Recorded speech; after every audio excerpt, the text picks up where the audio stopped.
À Paris, mercredi 11 février 1671. Je n'en ai reçu que 3 de ces aimables lettres qui me pénètrent le cœur. Il y en a une qui me manque.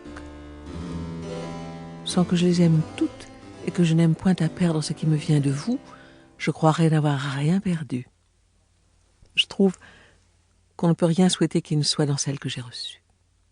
Elles sont premièrement très bien écrites, et de plus si tendres et si naturelles qu'il est impossible de ne les pas croire. La défiance même en serait convaincue. Elles ont ce caractère de vérité que je maintiens toujours, qui se fait voir avec autorité pendant que le mensonge demeure accablé sous les paroles sans pouvoir persuader. Plus elles s'efforcent de paraître, plus elles sont enveloppées. Les vôtres sont vraies et le paraissent. Vos paroles ne servent tout au plus qu'à vous expliquer. Et dans cette noble simplicité, elles ont une force à quoi l'on ne peut résister. Voilà, ma bonne, comme vos lettres m'ont paru. Mais quel effet elles me font, et quelle sorte de larmes je répands en me trouvant persuadée de la vérité de toutes les vérités que je souhaite le plus, sans exception.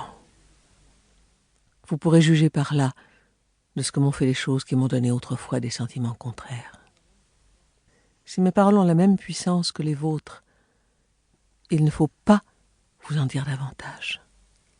Je suis assurée que mes vérités ont fait en vous leur effet ordinaire, mais je ne veux point que vous disiez que j'étais un rideau qui vous cachait.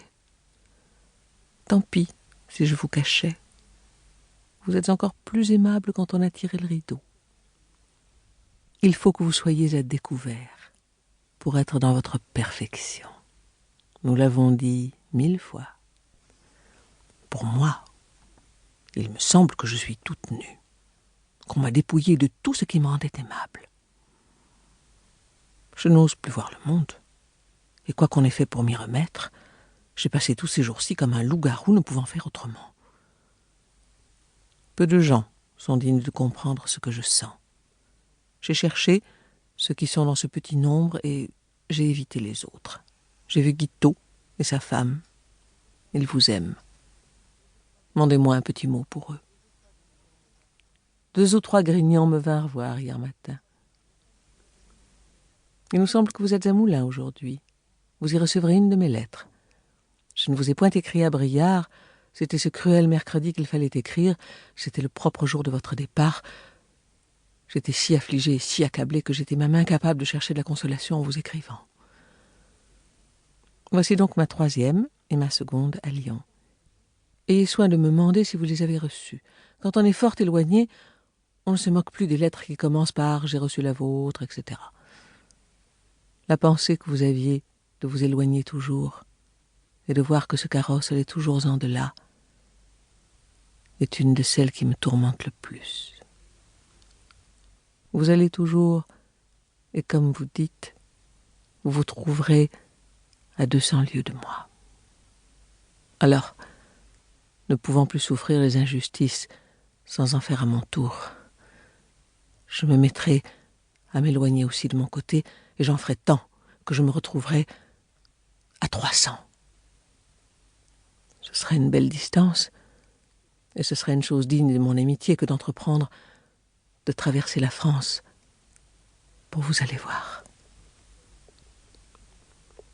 Je suis touchée du retour de vos cœurs entre le coadjuteur et vous. Vous savez combien j'ai toujours trouvé que cela était nécessaire au bonheur de votre vie. Conservez bien ce trésor, ma pauvre bonne. Vous êtes vous-même charmée de sa bonté. Faites-lui voir que vous n'êtes pas ingrate. Je finirai tantôt ma lettre.